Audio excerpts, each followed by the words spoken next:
Hello, and welcome to the Simply Business Interview Podcast, a podcast created by business owners for business owners. I am your host, John Jennings. I believe that most business owners are working way too hard for much too little.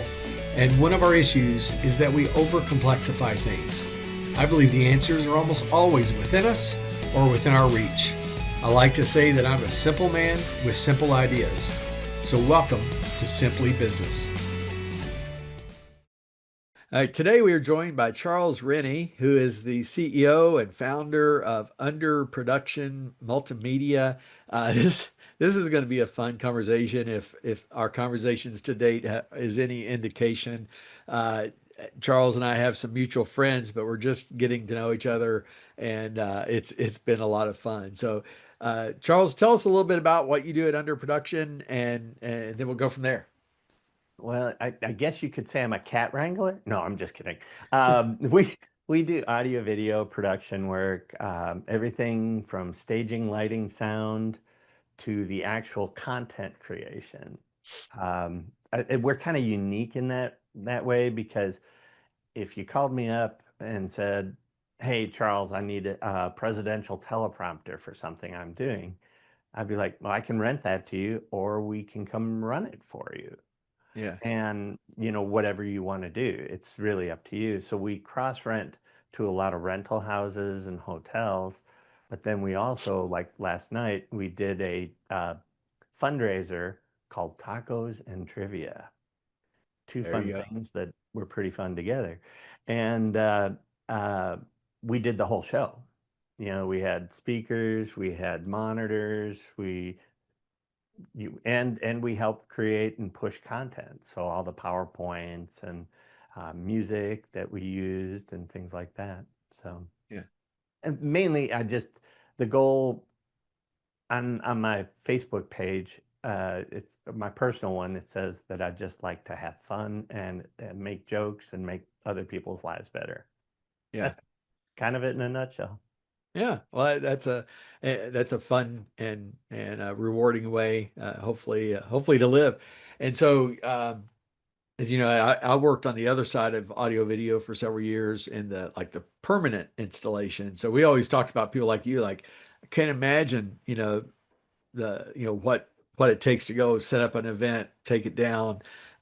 We like to put stuff in, and they were permanent, and therefore it hopefully it will never break, although it always did.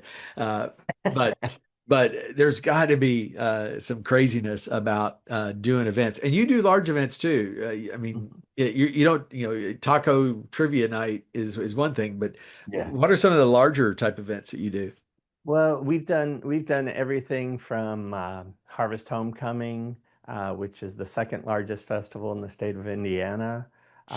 We do all the audio video for that. Plus, we also MC a lot of the events, um, and we've worked with uh, bands like Toby Mac and For King and Country, um, Jack White with the White Stripes, Greta Van Fleet. We did Yeah, Bunbury up in Cincinnati, which was a big festival before COVID. right, And the huge festivals like that, we're not the only people there. right. Uh, so, because everyone can't have everything, you Yeah, know, it, we, I don't really want to own $10 million worth of line array speakers. right. I mean, maybe I do, but I don't think my Yeah, wife would let secretly you me, do, but you don't want to deal with the ownership of said speakers. or the warehousing of said speakers. That Yeah, stuff's not small. yeah. You also you were talking about the light show you do for Charlestown, what Yeah. the Christmas light show, stuff like that. I mean, that's you literally are in this creative space of all things kind of electronic and audio, video, and uh, you have quite the diverse platform of things that you seem to work with. We have fun. Yeah, I mean, it's a couple of years back, I guess 15 years ago, we adopted uh, create, display, distribute as our kind of our catchphrase. Okay. And because back then, we were more video production, but in 2006, when we added owning stage and LED wall and all this other stuff, it was display as well. And back then, this will date me, we had VHS duplicators and DVD duplicators. Sure. So we would do mass duplication for people, everything from graduations to, corporate tapes, safety tapes, whatever it is that we were Right. doing. Yeah. So, you know, So you did date yourself a little bit. So walk us back to, I think this isn't your first business, but when you founded this, what was the impetus behind that, and when was that? Tell us a little bit about but that startup story. the I started a friend of mine, Colleen Chadwick, pushed me into starting a band management company in Okay. Milwaukee. Back then, it was called Underproduction Music, and Okay. we were musicians managing musicians. Uh, we dropped, like, everybody was charging like 25% commission. So if all we did was get you gigs, we'd do it for 10%. Mm. And if we managed you, we'd do it for 15%. Mm. We ran one ad in a local magazine called the Shepherd Express, and we had more bands than we could handle. Oh And wow. we had to weed through the people that were there that were like, man, you guys are bad, or hey, we like you. Yeah. And we also made it a rule that if you were a wedding band, we didn't care to talk to you. If you're just doing Mm. covers, we wanted bands that did original music and had a future. Oh, okay. And oddly enough, that made us enough money to buy recording equipment.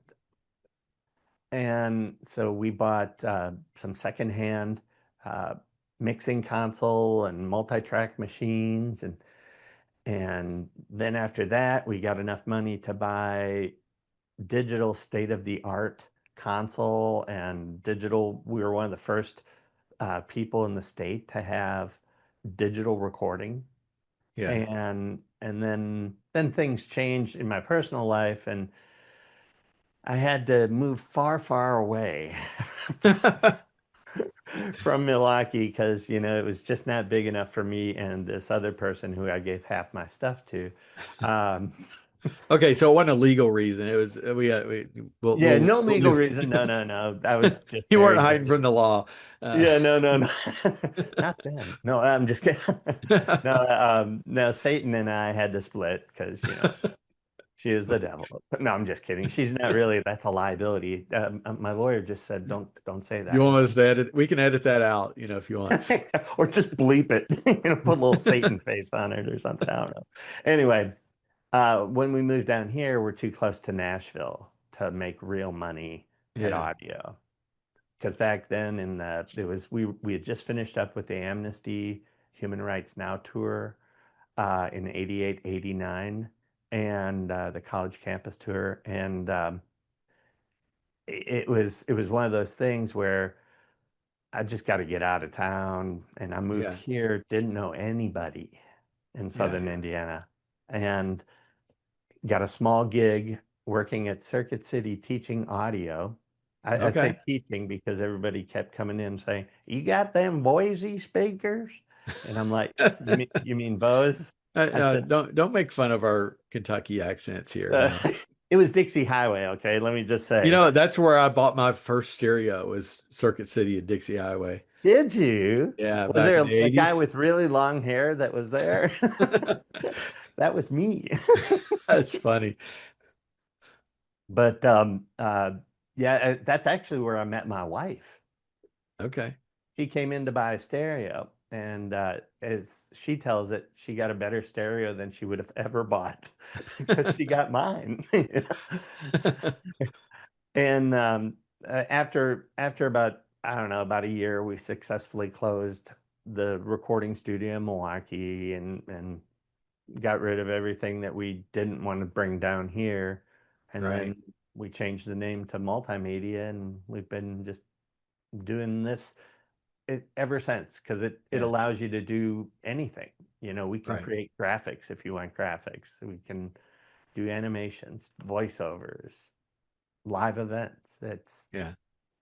And it's You, it's cool because that way, if you're our client, we hug you and keep you all to ourselves. We never yeah, have to send you somewhere else. yeah, And that to me makes a client should feel that they're in good hands with us. yeah, So you never have somebody saying, well, this guy, he did a bad job, or that guy made my graphics. That's why it looks so bad. It's all us. yeah, So if we screw something up, we have to say we're really dumb and we'll fix that. yeah.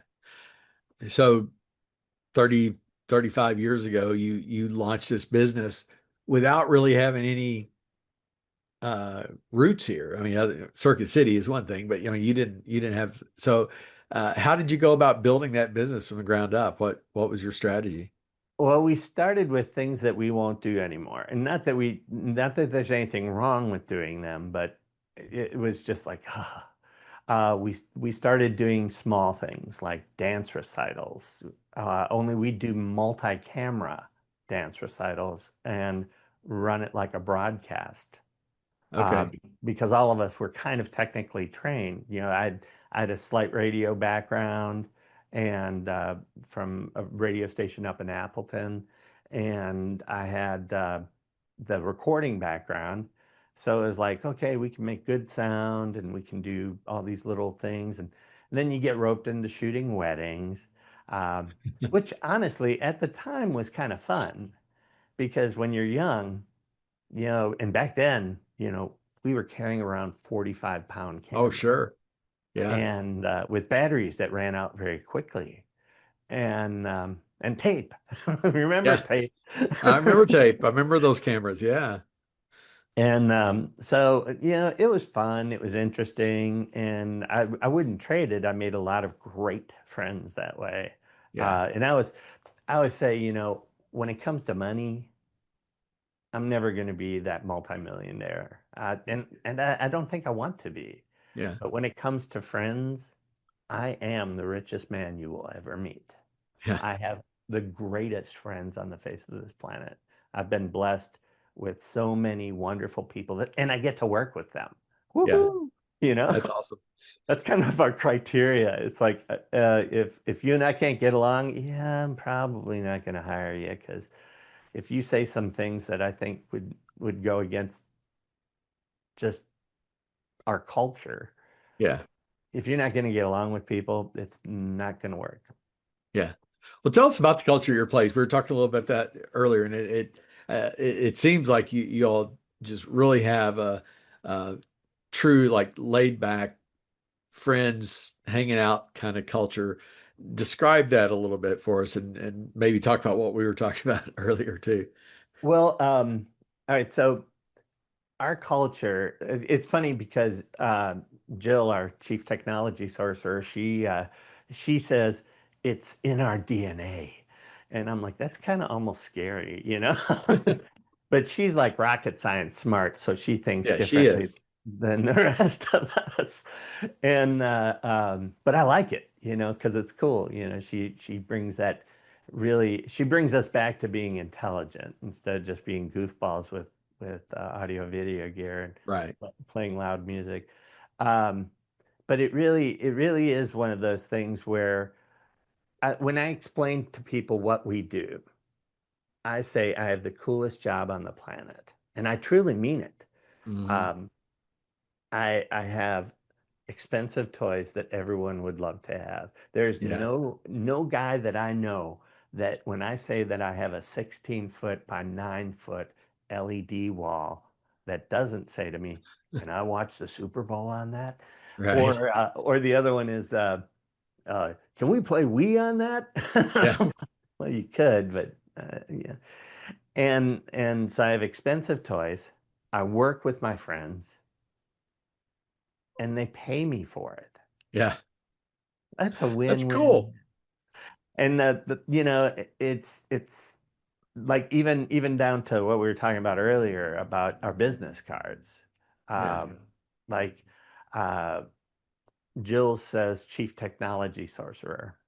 Mine says creative energy officer, which is weird, but it works, right? Yeah. And Tim is the sales overlord when he shows up, but he doesn't show up that much anymore because really we have a lot of business, so we're very blessed. So he doesn't really sell well anyway. But Leslie is the guardian of the audio video. And because when she first started, somebody called her a DJ on Instagram. And Uh, and DJ to us is not that there's anything wrong with DJs. hey, that was my first entrepreneurial business in college. I had a DJ business. Really? Yeah. Spinning records. Yeah. It's fun because you play music. And you're And the going to truth, parties. And yeah. I was in college age guy. I was going to parties. I Free beer mean, is free beer, right? yeah. I mean, it was fun. Yeah. Well, so it's we don't consider ourselves DJs. We may Yeah. play some music, and now we work with some DJs, some real DJs. The Right. guys that mix beats in with their sounds, and Right. Right. and so we'll bring PA for that, or light show for that, or Yeah. a stage, or pipe and drape, whatever he needs. And we've worked with, I think his name's Keith, K-Dog, and he does most of the stuff at the University of Louisville. Mm. And Okay. super nice dude. He says, anytime I see that they've hired you to be in here, I know I don't have to worry because you have every plug known to mankind to get me into your system. I'm Yeah. like, gotcha, buddy. Yeah. That comes with experience. I remember when we did that DJ business, it was our third or fourth gig, and our amp went out. And Ooh. and you realize you need a backup of all your critical equipment, because we were calling up people going, "Hey, we'll take anything at this point." You know, Can uh, you bring your Marantz receiver? exactly. We would, and we did. We tracked down, just a high end, but still, just a basic receiver and plugged it in and made it work. And yeah, but it's like, oh, the things you learn, when you're 19 and have your first business like that. Yeah. You know, It was funny. You're talking about having fun with things, and your big video wall. It brought back a memory of when I was in that AV business. We got uh, this would have been like 2011, 12. We got the first uh, like large screen touchscreen monitor. It was like a 60 oh, inch or something like that. yeah. There was like the first one that was that. And we were doing a show up in Washington, D.C., all these federal government people coming to it. And we're like, what are we going to demo on that? Because, anything, everything we had was pretty much boring. It was like video conferencing and stuff. And like, ooh, I want to touch the screen because, and at the time, the biggest game on the iPhone was Angry Birds.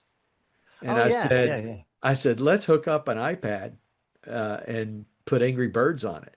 And they're like, oh, that's stupid. This is a government, I'm like, I tell you, and they trusted me on it, and we put Angry Birds on that, and we had a line. I mean, the people lining up to play Angry Birds on a large I love screen. It was intense, and like we probably had one of the most active booths at that conference because these guys would come in from the FBI, CIA, other things in their black suits and everything else, and they're pulling that, the slingshot and slinging the bird across there. That's hilarious. That's But like, see, but that's creative marketing right yeah, there, yeah. and I don't get incorporating those ideas fun. very often, but every now and then.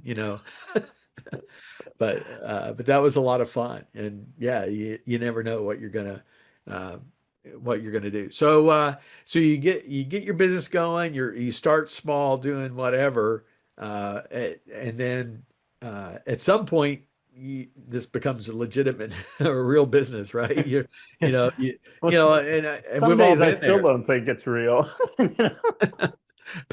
But we go through that transition, and we start then having, like my example, the receiver, that, or the amp that goes out, um, and you realize, oh gosh, this is a business. I actually have to, this has to be legit. Um, what were some when did that happen for you, and what were some of those challenges that you had to learn your way through? Well, it's kind of funny because when we first started, you're just praying that you can make, because you start at your house. Yeah, I had a bedroom and I'd gotten some cabinets and I had two edit one was basically an audio bay and the other one was a full-blown big monitors set up for video production and drawing, So if you're doing graphics, I had a Wacom pad there and a scanner and all that jazz. And you start off there and you're just praying that you can make your cell phone bill and your car payment. And you're just like, please. And then at yeah, some point, somewhere we had joined the chamber and which at the time thought like, oh, this is good. And later we found out it's kind of useless. mm, Uh, Chamber's really good if you're a roofer or an insurance agent or a banker because that's all that's there. But for us, no one had any money. So they're not going to pay me to do a video because right, they're like, yeah, I can't afford that. And when local TV stations will sometimes give you free production because they're going to get you on the backside for the airtime, yeah, we had to look at that and say, well, how are we going to make money? yeah, Because the sad part is, I think there was a car dealer here that said, I'd give it away if my wife would let me. right. I And that's remember that kind guy. of that's kind of us. I mean, if I could get away with not charging anybody, I'd still do it because I Oh yeah, love what I do. It's fun. yeah. Same here. And and so, at some point there, you're spending, well, like take for instance the first video wall we bought. We're buying before then you're buying, $8,000 video switcher and you know I remember when we bought our first $16,000 video camera and shooting cops and stuff and how I was like this, I paid 19 grand for my first shotgun house in New Albany, okay? this this camera cost almost as much as my Yeah, house. yeah, And so I was like, it really kind of goes, McFly, this is a real business, yeah, you have you have to pay attention and and like I said, I take it seriously, but part of me will always be 15 years old and still just gleeful when something comes in the mail, like a check comes in the mail and it 20, $30,000 and it's addressed to underproduction. Woo! yeah, There, I think that's when you're really happy about your company and you really are embracing what you're doing because yeah, to this day it still makes me happy. yeah, When all the cases roll off of a semi truck and they all say underproduction on every single one of them, and God knows we have a fortune in road cases. yeah, Um, it just kind of, in '06 when we changed from just being the create side to actually moving towards doing trade shows, where we provide pipe and drape or we provide monitors for your trade show booth mm, or touch screens. I vowed I wasn't going to get touch screens because they were bloody expensive. yeah, And I was like, but now I think we have a 32, a 40, a 55, and a 75. yeah, But of course, whatever you have, somebody else wants something else, or they want yeah, two or three of them, and you're like, right. Yeah. so It's so cool that and you can hear the passion. I mean, I interview a lot of people in this podcast. I interview a lot of people as prospects for my coaching business, and I talk to. I mean, I probably talk to, I don't know, 4 or 5 business owners a week. Probably, and I would say that I don't know, a third look at their business as well. it's the business I fell into. It's not, they're not necessarily passionate about it, but they're making a living at it. Mm. Uh, there's that smaller, or the majority of people do have some passion about it, but then some people just truly love it, and that's like maybe 10%. And I think you're in that 10%. I'm in that 10%. I'm the same way. Like, I've said exactly what you said several times. Like, if I could just do this for free, I'd do it. And I've done it for free for some people. you know if I like you well enough, and I've got some time on my hand, I'm probably gonna spend some time helping you. Wait, we're gonna edit that part out too. We're gonna edit out Satan. We're gonna edit out that part. But Well, it's kind of like, dogs helping heroes, right? yeah, We we found a nonprofit that we believed in, yeah, and they don't pay a thing. yeah, And I got that from Matthew McConaughey, because yeah. we did he does with Animal Care Society, Right. and so when we were talking about things and NPs, nonprofits that, everyone, oh, I got my hands out, please give it to Yeah. me free. And but when you figure out the National Rifle Association is a nonprofit, you're like, yeah, I guess anybody can be a nonprofit. There's a lot of nonprofits. Yeah. Yeah. And not all of them deserve to get stuff for free. Yeah. So, Yeah. Well, I've had some rather large nonprofits as clients, in the like 30, 40, $50 million, oh, yeah, you know, way bigger than us. yeah, yeah, and it's like, they're a business. I mean, nonprofit does not mean no income. People say, Right. you know, if you're a 40 or $50 million nonprofit, you're generating a lot of money through there.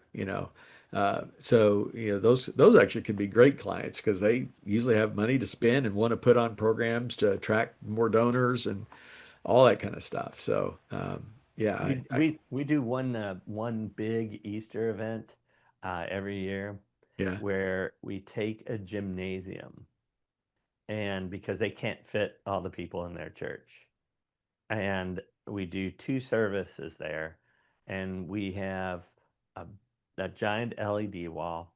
Uh, uh, I forget how big it is. It's a massive stage, and right, we pipe and drape all the bleachers, floor to ceiling, and full concert lighting, full PA, in-ear wow, monitors for the whole band, three video cameras, live streaming it. It's it's a big ordeal, and yeah, they're blessed with a great congregation because they do some right, awesome stuff, uh, yeah, things that just make you want to help them. yeah, But at the end of the day, the pastor said to me, he said, I know, I know you are believing in our mission, but you have a business to run, and I understand that, and yeah, we need to pay you yeah, because I want you to be here next year to do this again. yeah, yeah. And that's Good- rare, but it's Yeah, awesome. good for him. Yeah. Good for him. So, tell us a little bit about where you see this business going. You've evolved over the years. You've shared a couple of those evolutions. What's on the horizon for you? You know, that's an interesting question, because my wife said, when I turned 60 in December, and Okay. my wife, and I had a slight little scare of sorts, Yeah. and my wife's like, "You are going to retire in 2 years." And I'm like, and everyone I tell that to laughs. Yeah. I, A friend of mine, who we do video depositions because it's cool, it's kind of fun, yeah. and you get to play who's the liar. All right. You get one opponent telling you one story, next one's telling a completely different story, and you're like, who is the liar here? It's like the Yeah. dating game, only in reverse. Yeah. And, and so part of me says, yeah, maybe I'll slow down a little bit. And then the funny part is, and I don't mean to get religious or anything, but God always kind of comes in there and hit you in the head, say, Yeah. "Hey, dumb, dumb, pay attention here." Yeah. And so we're buying another full set of line array, which Wow. $38,000. Yeah. And we were buying a stage trailer down in Alabama. Somebody had one for sale, and normally they go for about 175, $180,000. Wow. And so this was considerably less, a little bit smaller than what we had been looking at. But I was like, but then she had a problem. It didn't work. We Yeah. couldn't get together on time, and she sold it out from under us. Mm. And then when I called her back, I said, "Man, I thought, you know, we had a deal." And but her mother had gotten sick, and Yeah. she had to go to Florida to go visit her mother, and then put her in a home and come back. And she said, "You really didn't want that trailer anyway. The trailer had so many problems." I'm like, "Okay." And I always call those God sightings Yeah. because I'm too stupid to see that myself. I was like, Yeah. "Oh, Yeah. We get excited about, yeah, the shiny I- object. Yeah. I'm going to do this. This is going to be cool." And then, Yeah. but then God slaps you in the back of the head, like, like a big ward cleaver, Yeah. Beaver, what are you thinking, buddy? Give you some noogies and tell you, Yeah. Yeah. I know you weren't thinking. You weren't really thinking. But Yeah. then he kind of I've saves you. had those same nudges, and you're okay mentioning God on this podcast. We're okay with it. So Okay, cool. Cool. yeah, I've had a few of those that we'll share some other time, but and we're about the same age. I'm about a year ahead of you, so I know exactly kind of what you're talking about. We get to that point where like uh, yeah, no, I'm not ready to retire. I'm going to do this forever. But then your wife goes, no, I really want to travel and see the grandkids and do this and that. And, so, so Exactly. there's, there's, we all have a limit somewhere. But if you're, there's that old saying, if you're doing what you truly love, it's not really work. I don't necessarily really agree with that because it's still work. But, I think you're like me. I think you don't really see an end in sight because No. this is too Well, much fun. a friend of mine he's a local lawyer, my friend Greg, he said uh, he was here. He had won an award Mm. and for a gala that we produce. Yeah, So of course we're shooting interviews with all these gala winners here, yeah, and then we'll show them and direct the show as well. And he said he said, "So I hear," because his wife's a judge over in Clarksville, and he says, "I hear that you are retiring." I think that's a big lie. I said, "Well, I'm not retiring right now." I said, "I'd have to find somebody to buy the company." yeah. And I said, "But," he goes, "Well, you can't not do my depositions because you make my depositions fun." And I'm like, I said, "Greg, I always do your depots." I said, "They're fun, easy money. We'll just kind of come on. Let's play the dating game." Yeah, exactly. But it's Uh, just, and a buddy of mine that he was the chief engineer at WDRB, the local Fox affiliate. He wanted me when we were out at the National Alliance of Broadcasters show. He took me aside and said, "I want you to apply for my job." And I mean, it was such a nice honor that yeah, he would want me to be the chief engineer of the station that he built. right. And I thought about it, and I thought about it. I talked to all my buddies and people here, and we have this small group that gets together on Tuesdays when beer is cheap at the Donham Day microbrewery, and we call it Beer Tuesday. And we get together and just kind of talk, Yeah, just a bunch of guys, and yeah, but we don't want to call it men's group because it sounds better when you say Beer Tuesday. And everyone said, "How are you gonna do that?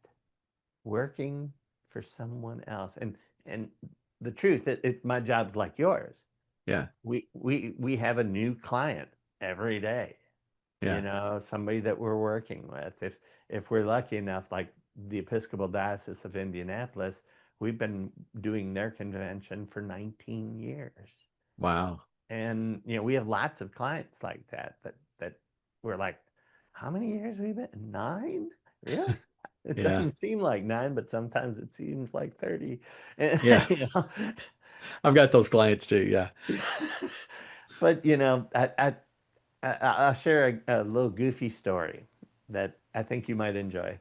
Um, I was at a Adobe conference. It was called Spring Break, you know, with the little Yeah. BR in there from HTML, and it was in Athens, Ohio.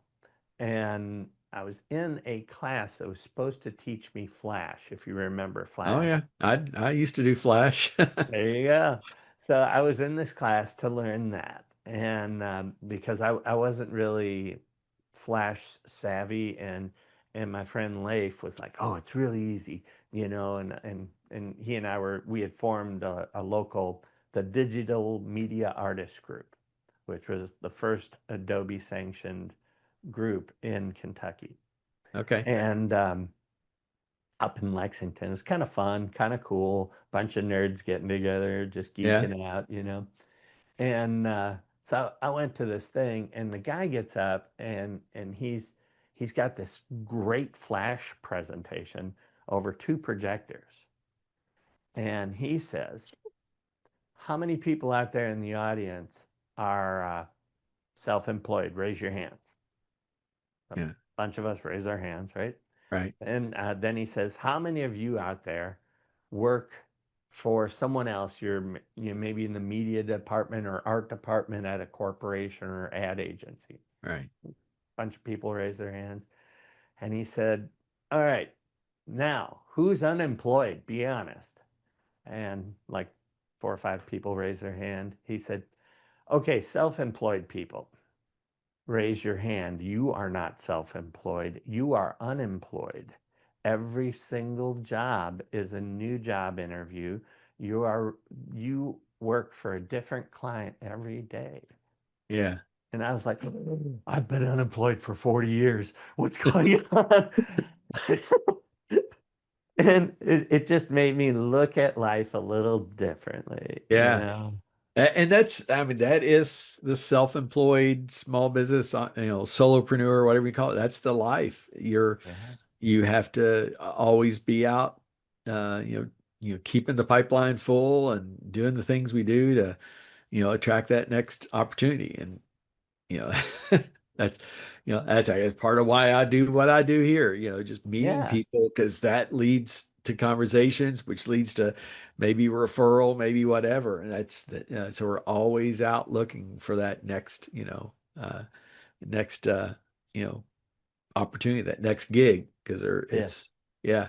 I actually met a guy this week who, he's very young, like in his early 20s, and he owns like 3 businesses. He's getting ready to start a 4th one. He's just this gig economy guy. It's like, oh, somebody asked me to do this. They're willing to pay me. I'll spin up a business and do that too. And, and so he's just got these, kind of like where you've put them all under one umbrella. You said you did a lot of different things. He's actually like calling them a different business. And I'm like, this is truly kind of when people talk about Gen Z and the gig economy kind of thing, that's what this young man's doing. He's like, yeah, if people will pay me for it, I'll, I'll, That's put, I'll put a that's name too on it many and call it a EIN numbers business. for me. Oh yeah, yeah. Yeah, there's some truth to that. Well, as we wrap up, and I've loved this, and we could probably talk, and we're going to talk more. I mean, we're gonna maybe I'd we'll get like together that. on a Tuesday. If you know Hey, game on. what I mean. I'll buy But your first one. but we'll definitely want to do that. But just, I always like to ask this question for people who have started a company. If you met that young man today, like that guy's, someone's going, man, I really want to start a business. I want to have, the freedom of being an entrepreneur. What advice would you give them? You know, it's funny. We've actually started multiple people's businesses out of Yeah. here. I mean, some of the people that they wanted to do this, we brought them in. We taught them how to do some things they didn't know. They taught us some things. You learn from people Yeah. and artists and talented individuals. And then some of them, like one of our guys, who still has the old business card that says videographer, audio engineer, Yes. the boring cards. Yeah. Um, he spun off and started a little DJ company. Yeah. And we rent him speakers, obviously at Right. employee cost Yeah. versus what we charge everybody else. But he started that off, and we've actually had meetings at where he's like, "I'll buy you Chinese if I can bend your ear." And the biggest thing is, I would say, do something you love. Life is short. Tomorrow is not promised to anybody. Yeah. Going to work at a place you hate is Is not miserable. cool. Yeah, Yeah. it is miserable.